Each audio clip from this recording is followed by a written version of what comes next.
Welcome back to the show. Well, as we have been learning throughout these several weeks, it can be very, very challenging, uncomfortable even, to have discussions about race with your family and especially your children. But that conversation is more important now than ever. Psychologist Beverly Daniel Tatum, she specializes in racial identity development. She's also the best-selling author of a phenomenal book, Why Are All the Black Kids Sitting Together in the Cafeteria, and Other Conversations About Race. We are so glad to have you with us, Beverly, because so many parents who want to do right by this whole movement are saying, how do I speak to my kids? So thank you so much for joining us today. Thanks so much for having me. Yeah, it's so great to have you with us, Beverly. Now, the question to even hold off on having these conversations with our kids, one will say is a privilege in itself, as Black parents are thrust into these very tough discussions with their kids based on their own experiences. So they have to have these conversations with their children. Now, can you tell us when kids first start to perceive racial differences? At what age? Well, we know that babies notice difference. Even as young as 6 months, we can tell by the way their eyes move, how they are drawn to or away from faces that are similar or different from their own. But of course, babies are not born racist, but they are noticing difference. So what's important about that is by the time a child can talk, let's say at the age of 2, that child is likely to comment on the differences they've noticed. They might ask questions. Why is that person's skin so dark? Or comment on somebody's eye features or hair texture. So those differences that they're noticing are just part of learning about the world.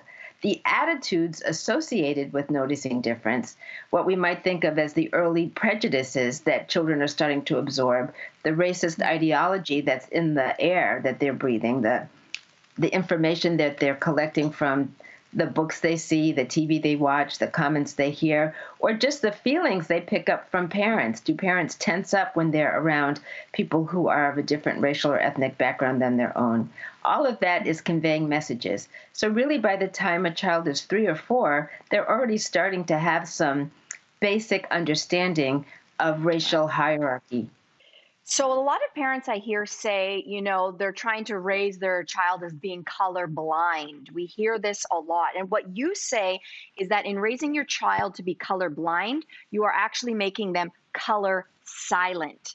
Why do you Yes. say that it is important for parents to address differences, all the differences, in order to make them as aware as possible?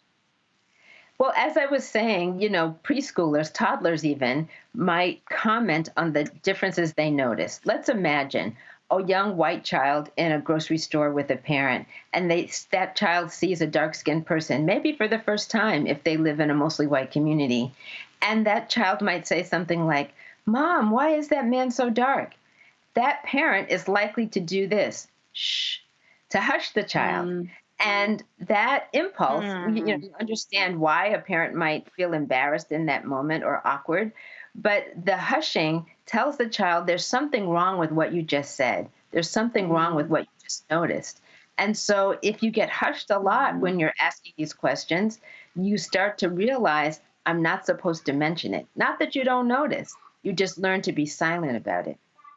That Wow. same scenario could have been resolved differently if the parent said something like, "That man is dark because people have different color skin, just like we have different color hair. My hair's dark, your hair's light, skin is light, skin can be dark. People come in all different sizes and shapes and skin shades." Now, Beverly, as you mentioned that explanation, you've had to have this conversation and explanation with your 4-year-old son when a classmate made a comment about his skin color. So, how did you go about that? My children are all grown up now, but when they were much younger, we had several kinds of those conversations.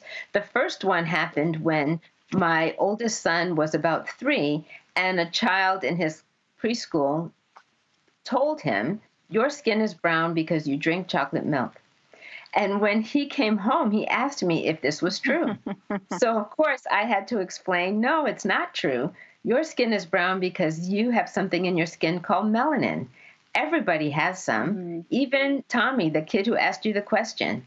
But the more melanin you have, the browner your skin is. And at your school, you're the kid with the most. And that's why your skin is browner than everybody else's. And that explanation was perfectly fine for that 3-year-old. And he was satisfied. But I wondered who had explained it to Tommy, who straightened him out in terms of his view of the world. How do you recommend that parents broach the more complex topic, which is racism? Racism is also hard for children to understand because it's a complex term. Many adults don't understand it, but children do understand fair and unfair. So it's unfair when your brother gets more cookies than you do, just because he's older, as an example. Kids get that concept, fair, unfair. So talking about the fact that people are being treated unfairly just because of their skin color or how they look is a concept that even young children can understand. I am a South Asian woman. My daughter is half South Asian and half white, and she had an incident when someone approached her about her skin color. And as a parent, my first instinct was to go and confront this child and the parents. And of course, I didn't. I handled it differently. But as as the mom, as the parents, how should parents actually deal with the situation when their child has experienced racism firsthand? Well, there are two parts to that story. One is wanting to affirm and protect your own child, right? You want her to feel good about who she is, how she looks, and to feel proud of her ancestry. And that's a message that you can reinforce every day in your interactions with her. But if she has been the target of somebody's name calling, or she's been left out, you can't play because you are fill in the blank, then that's a conversation to have with that child's parent. And it's possible to say, I'm sure you don't want your child to be someone who treats people unfairly. And sometimes parents don't even know that their children are doing or saying these things because the kids are picking it up. And so speaking one parent to another to say, it's important for my child to treat everyone fairly. I'm sure that's important for your child too. I just wanted you to be aware that this happened, and start the conversation there, assuming goodness, and let them prove otherwise. In light of all of the recent protests surrounding systemic racism in policing, parents are now being compelled, if they haven't already had the talk with their children, specifically when it comes to institutions that they believe are supposed to protect all of us. How do you have the talk with your child, but also still maintain that sense of safety in their lives? This is a really challenging one because, of course, if a child is young enough to be in your company most of the time, a young kid who's not out on her own or his own, you can talk about your role as the protector. I'm here to protect you. I'm going to make sure that bad things are not happening to you. But when a child is old enough to be out on their own, riding their bike or maybe driving a car if they're a teenager, you can let them know that these things could happen. And that's a hard message to deliver because, but if you don't, you leave your child potentially vulnerable. So as a Black parent, I had to have that conversation with my sons to say, always respond respectfully, keep your hands visible at all times, no sudden moves. These are the things that you need to know in order to reduce the risk should you be stopped by a police officer. Even as you acknowledge there are lots of police officers who will treat you respectfully, but there's some who won't, and you don't know in advance which is which. So you have to be prepared. Beverly, I want to shift slightly to children and families who grow up in homogenous and non-diverse communities who are perhaps not exposed to a lot of different ethnicities. What can those parents do to educate themselves and their kids? One of the real wonderful things about the time we're living in right now is that there are lots of resources available. Lots of age-appropriate books that can be found, on the internet. There are lists of books that have been curated by people who understand which ones are really good. One of those places is socialjusticebooks.org to find good lists of children's books that are very multicultural, very inclusive, and speak to issues of social justice. There are videos you can watch together. It's also important to say, though, nothing teaches better than action.